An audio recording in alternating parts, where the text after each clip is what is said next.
Hello and welcome to The Rewind, where we dive into the making and legacy of various films from cult classics to award-winning masterpieces. Today's film is Almost Famous, the 1973 set semi-biographical coming-of-age drama that tells the story of a teenage journalist who is given the chance to write a story for Rolling Stone magazine about an up-and-coming fictitious band named Stillwater as he accompanies them on their concert tour. Based on the true story of writer and director Cameron Crowe, Almost Famous features a terrific cast, including Billy Crudup, Frances McDormand, Kate Hudson in her breakthrough role, and so many other great actors as well, including a very young Patrick Fugit, who makes his screen debut here in the movie as the kind of like on-screen version of Cameron Crowe, if you will. And joining me today to talk about all things Almost Famous is Staci Layne Wilson. She's a best-selling author and award-winning filmmaker and the creator of the Rock and Roll Nightmares book series and podcast. Staci, thank you so very much for joining me on the Rewind. Well, thanks for having me back, Matthew. This movie, I have a lot of affection for this film. I remember watching this movie over and over and over again. I didn't watch it in the cinemas though. The first time I watched this film was on DVD. And just doing the research on it, it wasn't a movie that actually hit real in the cinemas. I think a lot of people kind of found it later on maybe like a cable DVD, some type of home entertainment. Do you remember the first time, Stacey, that you saw Almost Famous? I'm pretty sure I saw it on the big screen because I was already writing movie reviews by that time. I mean, it's hard to believe it's 25 years ago now Yeah, that I the know. film came out. So I probably went to a press screening and saw it on the big screen. But it's a movie that is in my library permanently, and I've watched it several times since. And in the interim, I've had the opportunity to interview so many of the stars and also Cameron Crowe himself.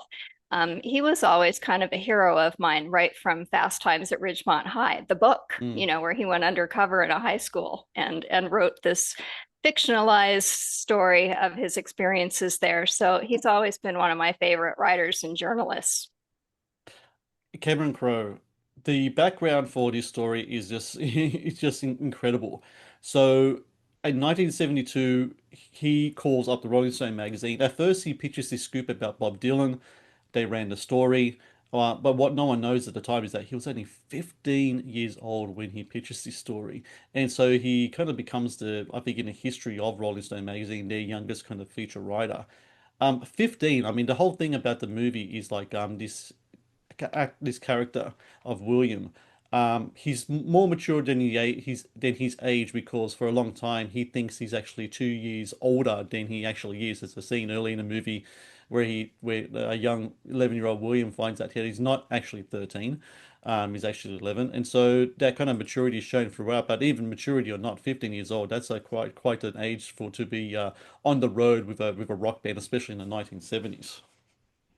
Exactly. And as his mom throughout the movie says, don't do drugs. Hmm. You know, it was just such a wild freewheeling time. And I think that it was just following the youth quake of the 1960s. So younger people were taken more seriously, even in positions of employment like that. The big kind of like story that he does for Rolling Stone early in his career, which is kind of the basis of what happens in this movie, is with the Allman Brothers. So supposedly, like the Allman Brothers at that time had suffered at a press ban. They weren't happy with some of the stories written by them, some of them by the Stones. Key members of the band had passed away, Dwayne Allman and Barry Oakley.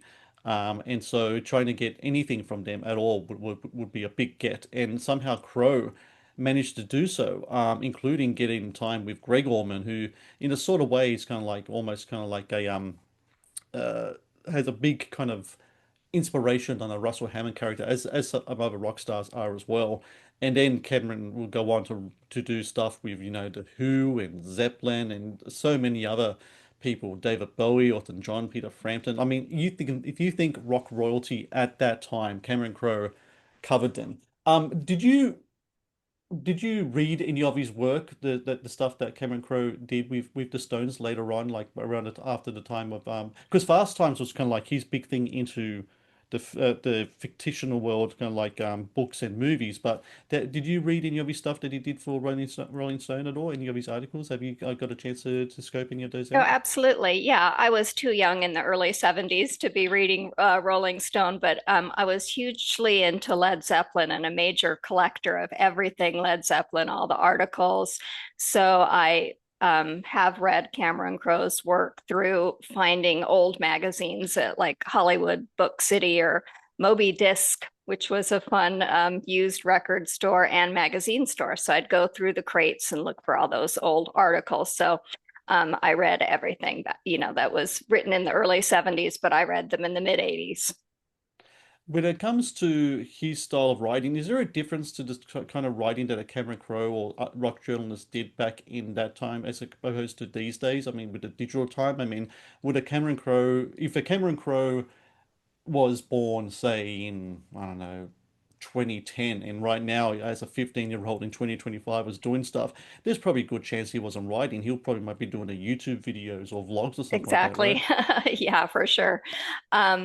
Yes, but he was like, if you maybe compare Cameron Crowe with Lester Bangs, who was also a major rock journalist back then, one was very irreverent and almost like a jazz type writer, and the other one, Cameron Crowe, who was a fan coming from a place of fandom and a love of music, but also with his own voice.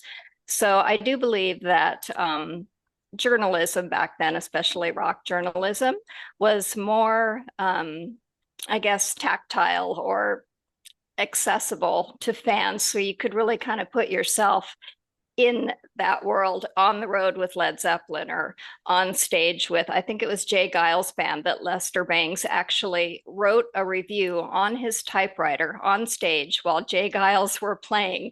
So, I mean, Hmm. it's just such a wild, fun, freewheeling time that I don't think we'll ever get back. And it's something really special to look back on and just hear these different voices in rock journalism through their words. So Cameron Crowe had this a script with him, like a rough version of this script since the late 80s. Originally had a story called Ricky Fedora. That was kind of like the initial kind of stages of the Almost Famous script, and he wrote it with John Cusack and Parker Posey poster star in the film. It was going to be set in the early 90s. They played two rock journalists who take an all-night car ride from Ohio to New York City. And Cusack's character talks about this story about how he befriended and followed and wrote about a kind of like a British kind of flamboyant British rock star called Ricky Fedora. And David Bowie was had a role written in a movie as kind of like rock publicist in the movie. And so he was thinking of doing that film, but then he said Austin Powers came out, and the whole kind of like time of British rock at that time was kind of parodied so much in that film, he didn't know whether he could do Ricky Fedora because doing the whole kind of flamboyant kind of British kind of thing would have been just a little maybe a little too tacky in the eyes of certain people out there. Sounds like an interesting story though to go through the British rock road. And kind of like having John Cusack and Parker Posey, who to me kind of like exemplified the 90s in a lot of ways in regards to casts and characters and such. Yeah, that would have been really interesting. I honestly didn't know that fun fact. So he works on the script, kind of brings his own kind of like life into the story, changes some things around, and he presents the film to DreamWorks, who wanted a publicist in it. Supposedly, Steven Spielberg, who at the time, like, DreamWorks is kind of like he's one of his babies. He rang up Cameron Crowe and said, "I love the script," and he said, "Shoot every word." And it's advice that Crowe actually took to heart because supposedly he did multiple takes, and I think there's like a 2 hour, 50-minute director's cut release of this film as well, which I saw little bits and pieces of. The scenes that they took out, like even watching the first 10, 15 minutes, you see like 4 or 5 scenes I've never seen before. It's a good thing they took it out because there's a flow to like how Almost Famous is now. That I think a lot of these like the long cut just seems to jumble. But Right. having Yeah. Steven Spielberg say shoot every word, I mean that's pretty great kind of That's a great recommendation right there. endorsement. Yeah, yeah, I do. I have seen some of the extended scenes from Almost Famous. I remember that there was one scene where Stairway to Heaven was played in its Mm, entirety.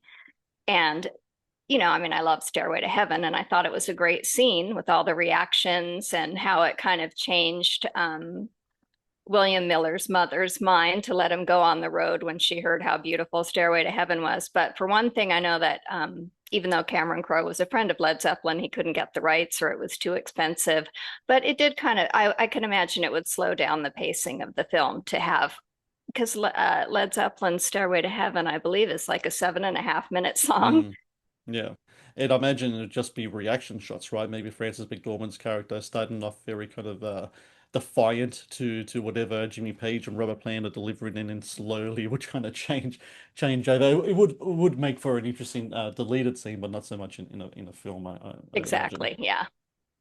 The casting of this movie is incredible. So I want to talk about first the character of Russell Hammond, who's kind of like the cool rock guy, the guitarist for Stillwater, the fictional band Stillwater in this movie. Brad Pitt was actually on this film for 4 months, Hmm. to the point where he was set to play like Russell Hammond. He was doing screen tests with other actors and everything. And then like about 4 months in, he decided he can't do it, which is actually something that he's kind of known for. I don't know if you ever seen the movie The Fountain. It was a Darren Aronofsky film that starred Hugh Jackman. That movie was initially set to star Brad Pitt and was supposed to be shot in Queensland, Australia. And everything was ready to go. And about a month before filming began, he pulled out as well, and everything just torpedoed, and everyone kind Huh. of lost their jobs. So Brad Pitt's kind of known to do this. So they had to find someone else like really quick, and that's where they find kind of Billy Crudup. And he called him, and Billy Crudup said that um, he would, do some workshop kind of stuff, and he couldn't play guitar, which was a big thing. Like he's like, I don't know how to play guitar at all. So he had to, he knew how to fake it though. But I mean, he was saying that he played an Olympic runner before, and he did that too, so he could fake it.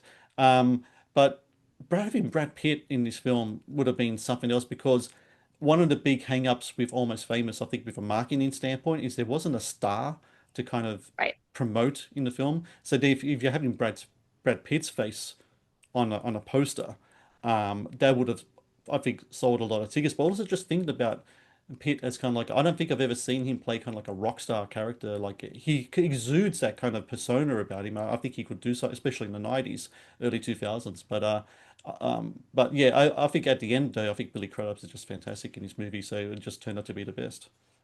Yeah, he was. I wouldn't probably have thought of him for the film, but he did. He personified that sort of devil may care, arrogant but lovable rock star persona from the 70s. And I don't know what his inspirations might have been for his performance, but yeah, I thought he was great.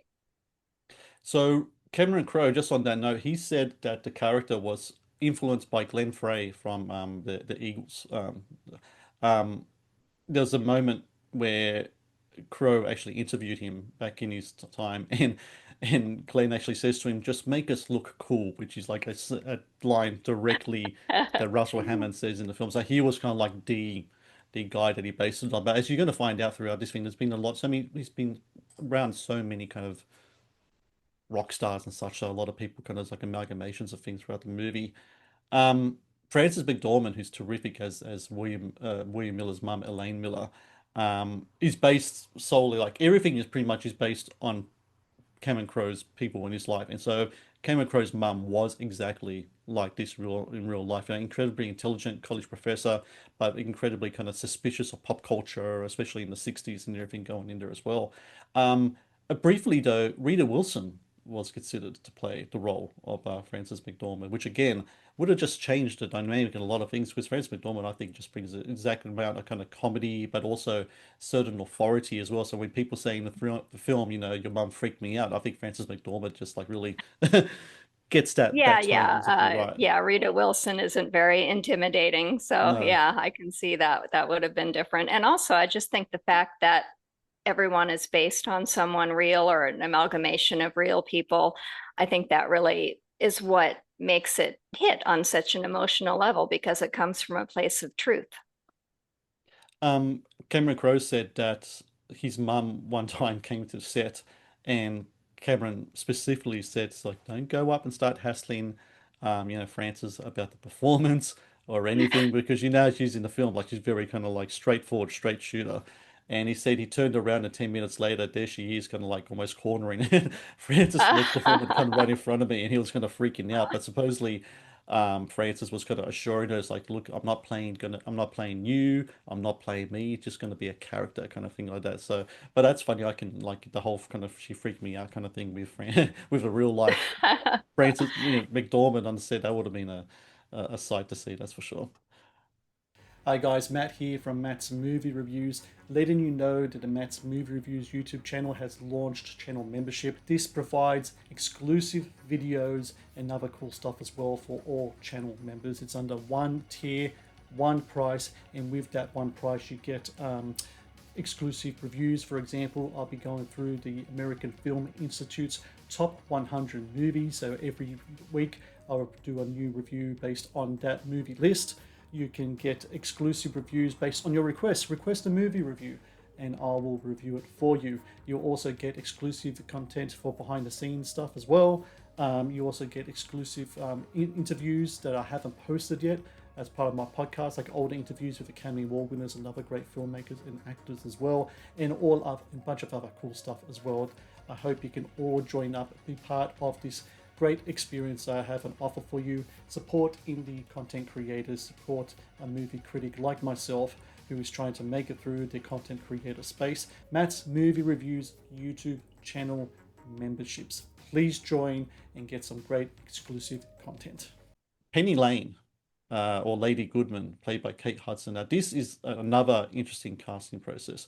First off, the inspiration of the Penny Lane character, from what I can find, Cameron Crowe said the famous rock groupie Pamela Des Barres, who was who romanced among others Jimmy Page, Keith Moon, Frank Zappa.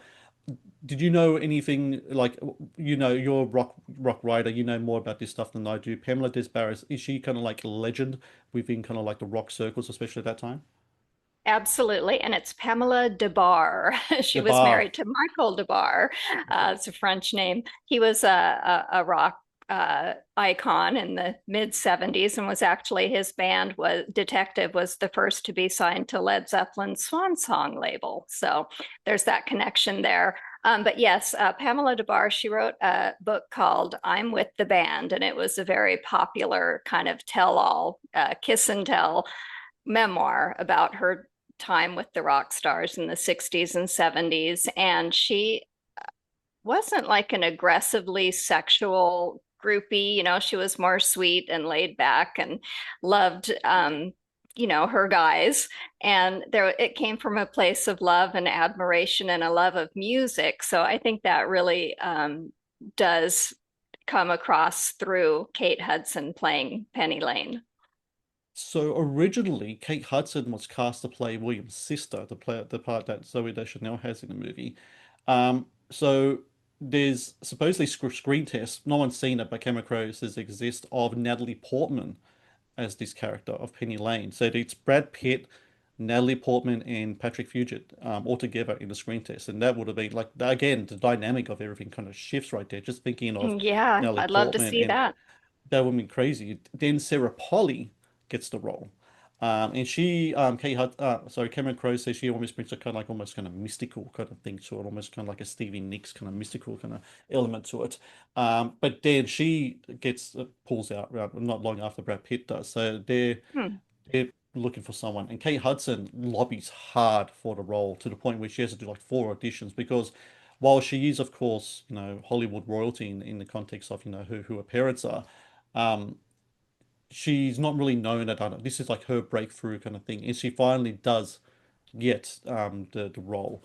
But she said that it was like the process, while that was kind of like really arduous and everything else, but like filming the scenes and everything is also like one of the great kind of experiences of her life, and I can imagine so. And she gets an Oscar nomination for it as well, and hands down, I think when a lot of people think of the movie, she's kind of like the first person that comes to mind because she's the face of the poster as well. That's like her face with That's the true. glasses and Yeah. everything. Yeah.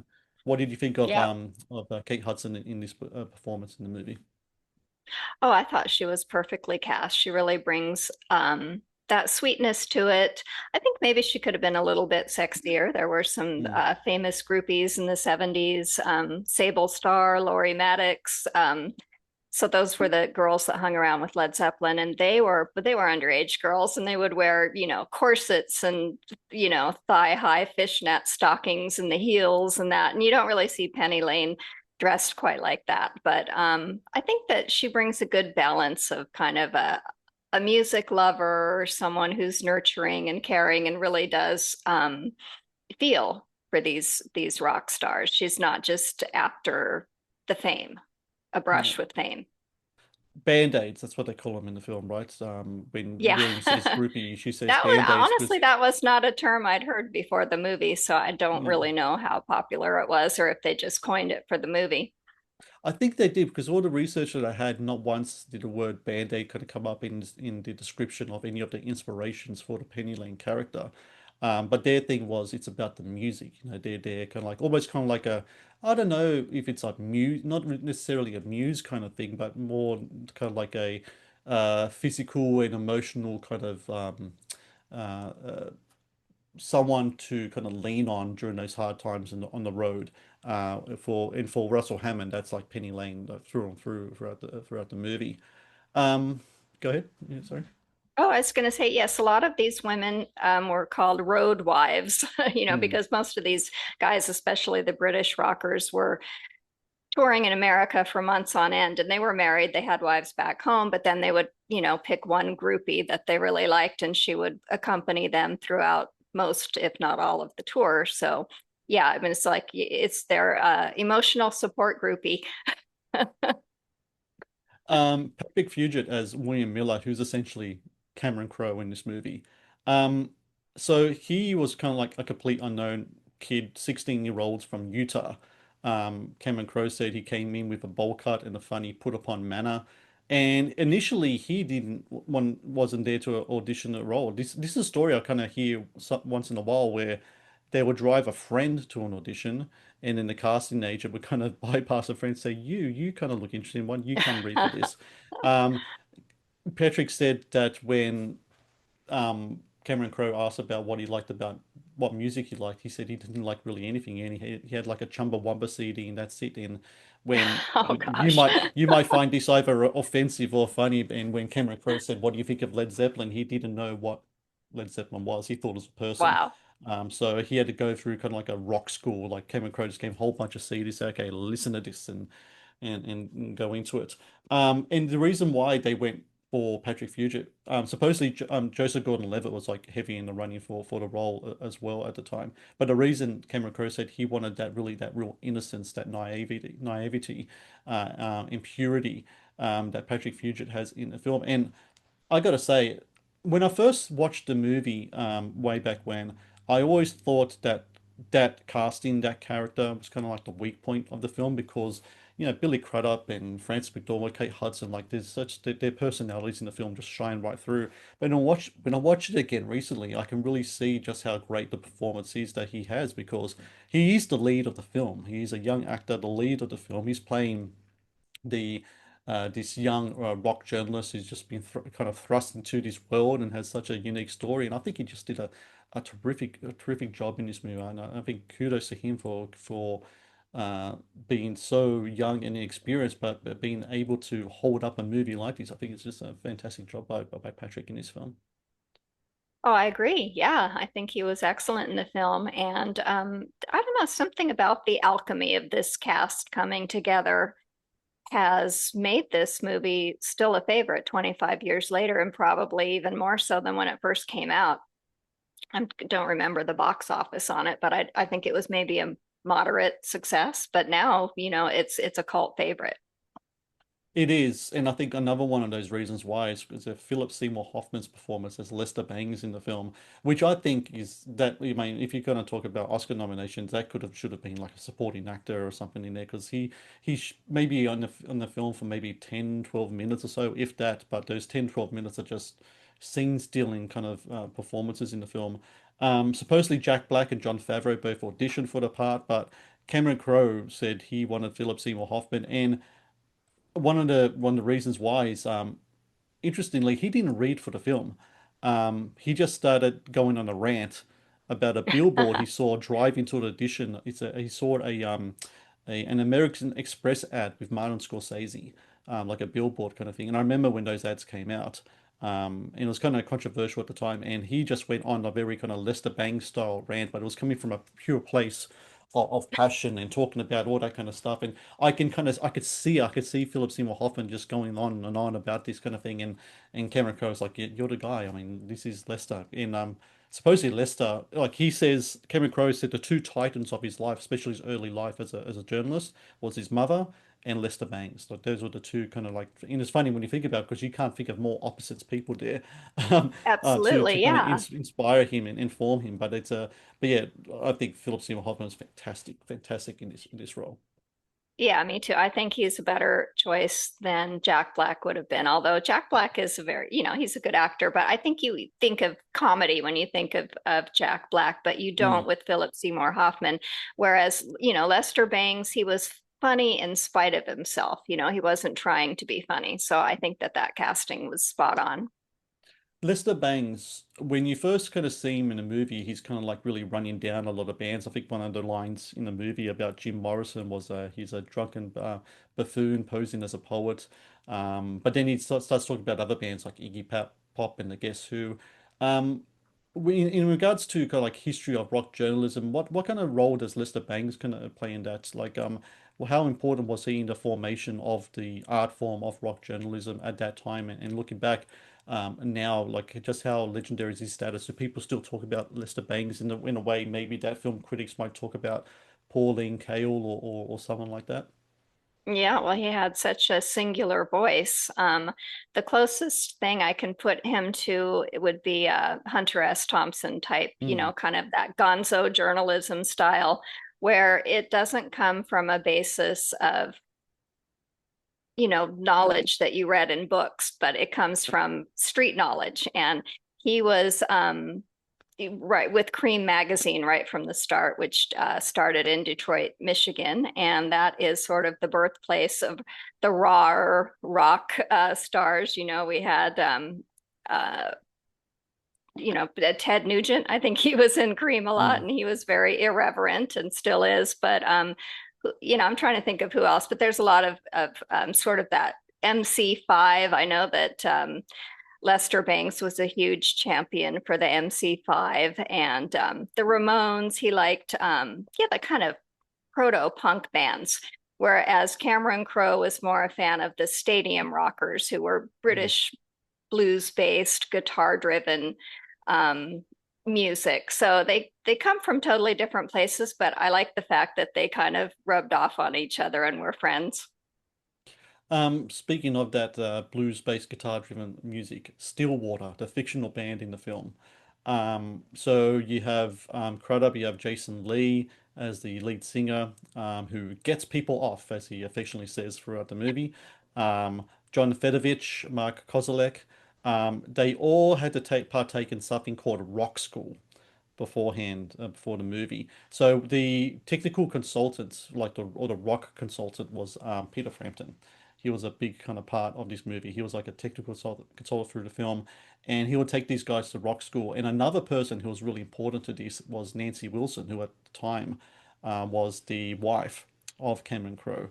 And so they were pretty much had to teach these guys how to be rock stars. Um, that would have been something incredible, I think. Even if maybe like as Billy Crudup says, he doesn't know how to play guitar and everything.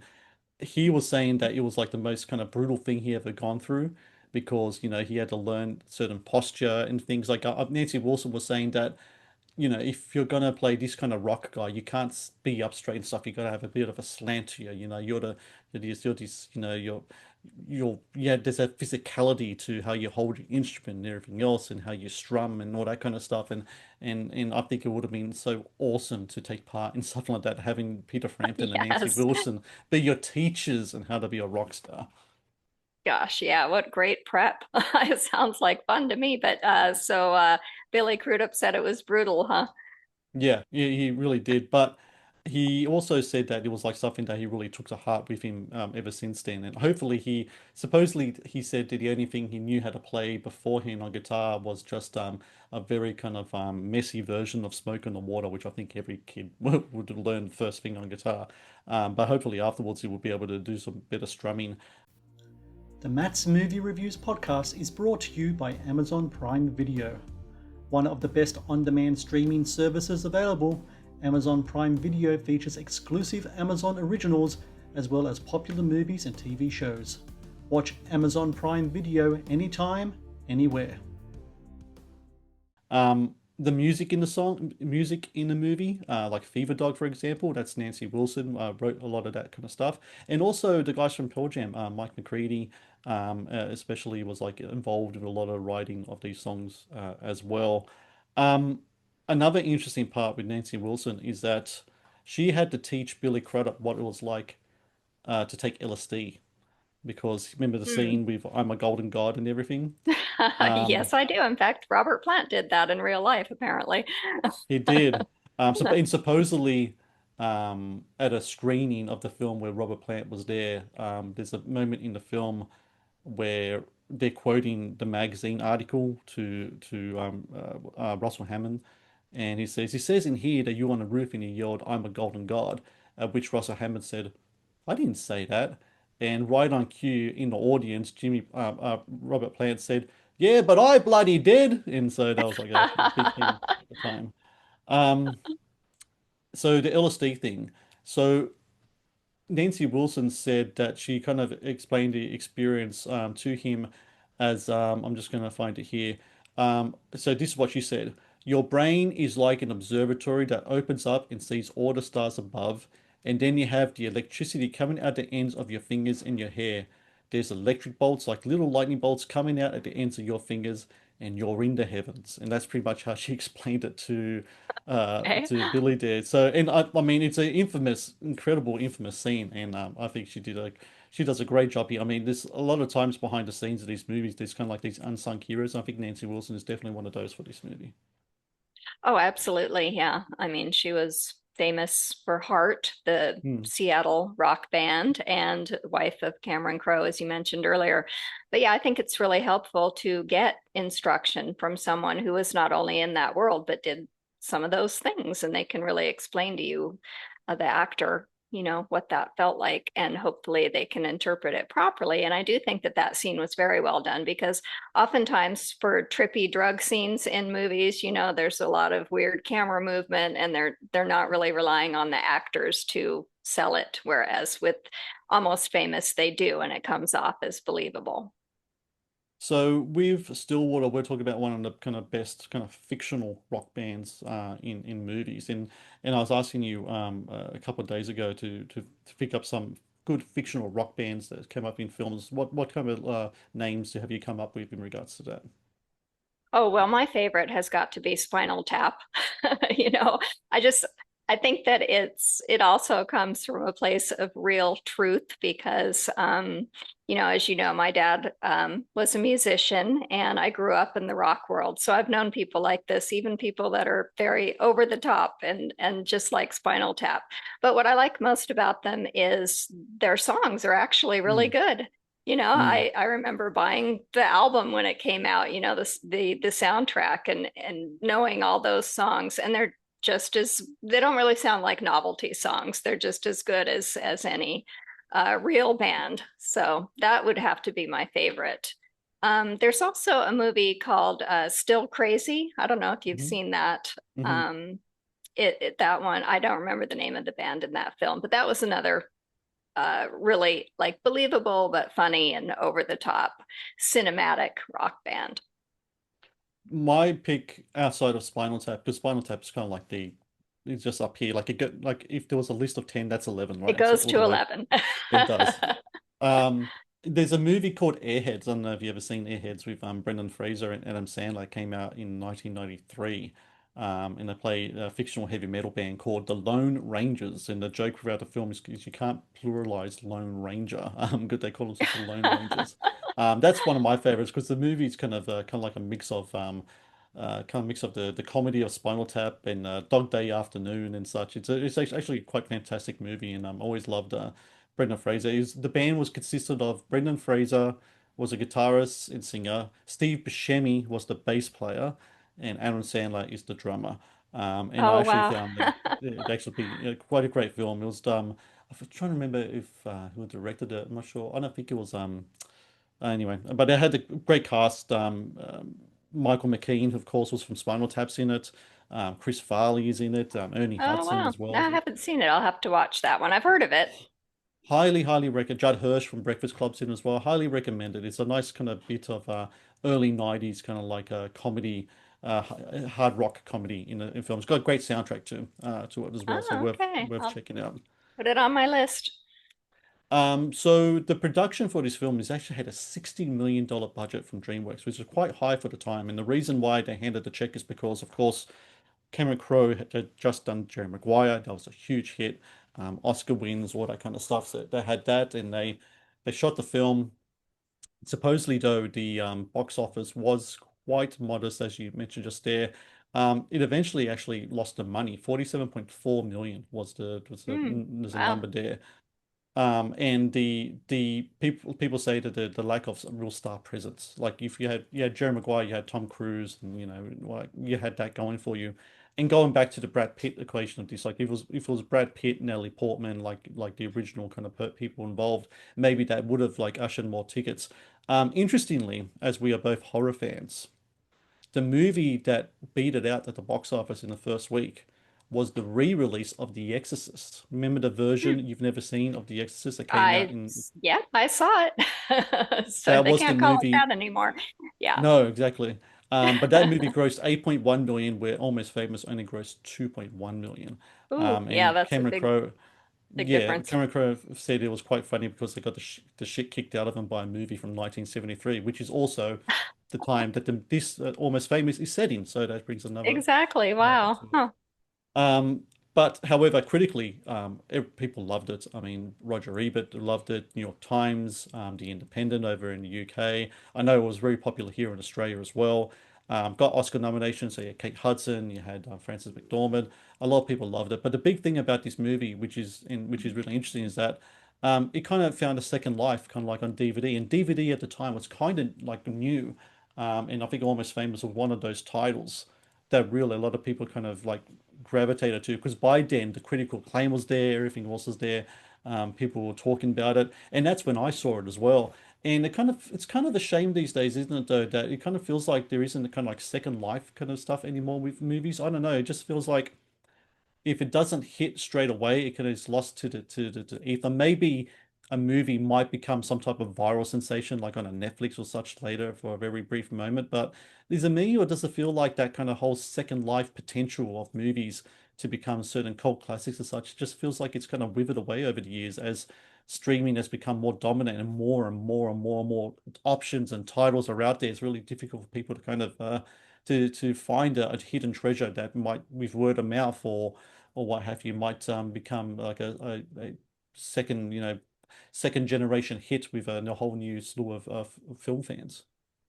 Oh yeah, I agree with you completely. Yeah, it's very hard to stand out even as a instant cult classic, as some critics have said over the years about things, because we have so many choices, and we tend to kind of go back to our existing favorite films for cinematic comfort food. So it's just a time, I believe, that has passed, and it's kind of a shame for sure. For sure. Many iconic scenes in this movie. I just want to go through some of them, some of the historical background, because it's just incredibly fascinating. So the scene on the plane at the end where they all think they're going to die and everyone makes their confessions, supposedly is based on two real life events. So Russell Crowe says there was an incident where he was riding on a t-shirt vendor's tiny plane on a Who tour in 1973. And the planes just almost felt like it was going to go down and thought it was going to be the end of his life. And that was like one of the things that really kind of inspired that. But then there's another incident later on where he was traveling with Hart. And again, it felt like the plane was going down and they're all going to die. And it just turned into this kind of like almost comical kind of moment where everyone just started confessing everything, like with the last dying breath on the plane. He didn't mention exactly what those confessions are. Imagine what stays in the plane, what happens during a near plane crash stays with a near plane crash. But one of the great scenes in a movie. Do you think if you ever find yourself in a situation, God forbid, none of us ever do, that would be an apt time to actually start screaming out your last confession to everyone on the plane? I don't know about you, but I'm keeping my stuff to the grave with me. I know, right? Yeah, I'd probably be like a deer in the headlights, just mute. But no, I have heard though that stories, like because there were some survivors from the most famous rock star plane crash, the Leonard Skinner Yeah. crash, that yeah, people were talking till the very end, and it's pretty, I guess you never know what you're going to do until you're in that situation. But yes, I mean, rock stars and plane crashes have kind of gone together like peanut butter and jelly since the days of Buddy Holly. So I think you had to have that scene in the movie. I thought it was very well done and fun. I mean, it's fun. You're about to die, but I just think that Cameron Crowe has that great ability to mix realism with comedy with drama, and that movie really just kind of encapsulates all that. And I just thought that was one of the best scenes. And of course, there's the famous bus sing along, which I'm Hmm. sure that you will get to, but that tiny dancer. And for a few years after I saw the movie, I did not like that scene at all because it kind of ruined the song Tiny Dancer for me because I had this visual now in my mind of everyone singing along. And I like to enjoy the song on its own merits, just as itself. So to me, like Almost Famous kind of transformed the song into something else that I didn't necessarily need or want. The scene of that you're talking about, the info that I have in regards to that, I don't have much, but there's one thing that's really interesting. The scene where William looks at Penny Lane, he says, I need to go home. And then she says to him, you are home. Supposedly that was improvised Oh, line from Kate Hudson's part. Which again, I think is just goes to show where she was just perfect for the role there. The Golden yeah, her God father scene. was a musician, That's right. Yeah, exactly the right. Hudson brothers. Yep. And she was married to who's the lead Oh, singer of the Black yes. Rose again? Chris Robertson. Yep, that's true. She was. Yep. A lot of Um, connections there. a lot of connections. So the scene, the infamous "I'm a Golden God" scene, we talked before about the Robert Plant influence on that. So supposedly, it was in a Hollywood hotel room during a press interview that he screamed it into the balcony into the LA night. So that was one inspiration there. Another one is Greg Allman says that in his 2012 memoir, My Cross the Bear, that the scene in which Russell jumps from the pool into at the party house was based on something that Dwayne Allman did. He said that he was on the third floor of a place called the Travel Lodge in San Francisco, and he did it once and he wanted to do it again, but the guy who owned the place came out and he ordered them, and they pretty much stopped doing that. There's a funny story though about Billy Crudup says about how he was on a plane, and in the same plane was Robert Plant. And so he goes up to Robert Plant and he says, "Hi, my name's Billy Crudup. I was in the movie Almost Famous, and he played Russell Hammett, the one who says I'm a golden god." To which Robert Plant says, "Hey, that's my line," and Billy Crudup says, "Well, it's my line now," and he just walks off, and that was Yeah. their interaction. Passing the torch to the younger generation, right? Absolutely. Um, the influence of this movie, I think, cannot be just talked about in a sense. So I think every kind of rock movie that's come since then, including kind of like TV shows, there's all been type of miniseries and TV shows and such as well, like straight to streaming stuff. I think a lot of it comes back to a lot of the approach that Cameron Crowe does in this movie, the performances as well. When you think back with Almost Famous and you think about its legacy, what are the things that kind of stand out to you more than anything else? I mean, for me, I think it's really that this movie, not only the autobiographical or semi-biographical nature of the film, which I find to be incredibly fascinating about the story of like this 15-year-old journalist, but the introduction of Kate Hudson, making Billy Crudup kind of like this like movie star. Patrick Fugit, in the role, and then you have all these other kind of like bit players in the film. Like there's performances in this movie people forget about. Jimmy Fallon playing the manager, of the potential manager to be of the band. Eric Stonestreet made his acting debut. Eric Stonestreet from Modern Family as a hotel clerk who says that William's mother freaked him out when she left a message. You got Rainn Wilson in this. There's so many people in this movie. That to me is like the big kind of thing that this movie had. It's just had it's a time capsule of these actors and coming together for this one experience of a film and like a stepping stone for a lot of them to go into bigger Hollywood careers. What about yourself, Stacey? When you think back of Almost Famous, what's the lasting legacy that or impact that has it had on you over the years? Well, I think it shows a pretty accurate depiction of what the rock life was in the early 1970s, which I think is important. I think that someone who lived it, like Cameron Crowe, it was the right person to write and direct this film. Whereas, as much as I love Spinal Tap and how accurate it actually is, Rob Reiner didn't grow up in that world. So I think Hmm. that Almost Famous has a certain pedigree, a gravitas that another rock film might not. And so I think that that kind of makes it singular. It stands alone. It does have a legacy, but it didn't really spawn other movies like it because you can't really replicate this story. You can't at all. And I think like just having that type of journalism at that time as well, like we were just talking about what it is these days. I mean, people's experiences in these situations, they already put it on camera and already put it on YouTube, and there's nothing really there to kind of adapt anymore. I think the stories that Cameron Crowe had was just fantastic, and I absolutely love this movie. And I always kind of find it mysterious as to why exactly he didn't just use his real name in the movie and had kind of like, just had real kind of use the real name of rock stars. But I imagine, he wanted to make sure it's fictional enough so not too many people get in trouble in real life with some of the stuff that Yeah, happened in the film. probably. There is that legal department at DreamWorks. Sure is. For everyone out there who hasn't seen Almost Famous, as you can imagine, Stacey and I highly, highly recommend you check out this film. And while you're doing that, I highly recommend everyone out there check out Stacey's Rock and Roll Nightmares podcast. Also check out her book series as well. I'll have links to that in the show notes, as long as everything else, Staci Layne Wilson.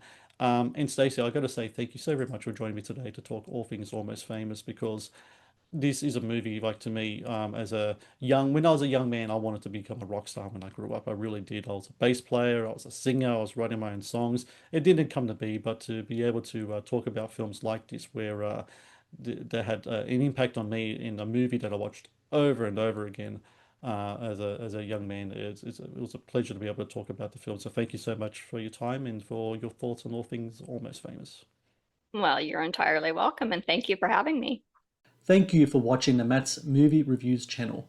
Please subscribe for more reviews, podcast interviews, and exclusive content.